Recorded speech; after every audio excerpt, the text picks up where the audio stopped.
So, ngayon is yung dynamic ARP inspection o yung DAI at saka yung address resolution protocol poisoning.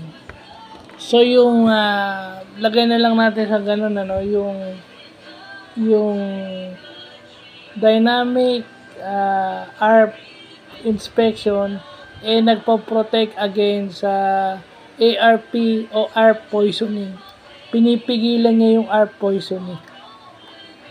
Alam naman natin na pag yung ARP o yung address resolution protocol, yun yung way para ma-recognize ng isang network yung isa pang network with its MAC address. Pag MAC address isa lang. No, padala ka ng padala pero bawat address na pinapadala mo may isang MAC address. Yun yung napo-poison.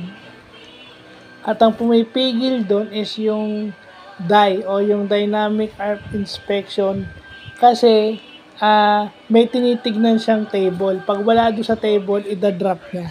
So yun yung ginagawa niya. Yun yung process ng pag-protect niya. So yan yung mga bagong term. Yung ARP tinuro sa school yan. Pero yung dynamic ARP inspection at saka yung ARP poisoning, yan yung mga bago. So somewhat may mga bago tayo. Medyo nakalimutan ko na nga yung ARP. Tinignan ko ulit para ma-recall. Thank God, na-recall ko naman siya once I read it. So yun lang yung natin ngayon, computer security and computer network. So yun lang po.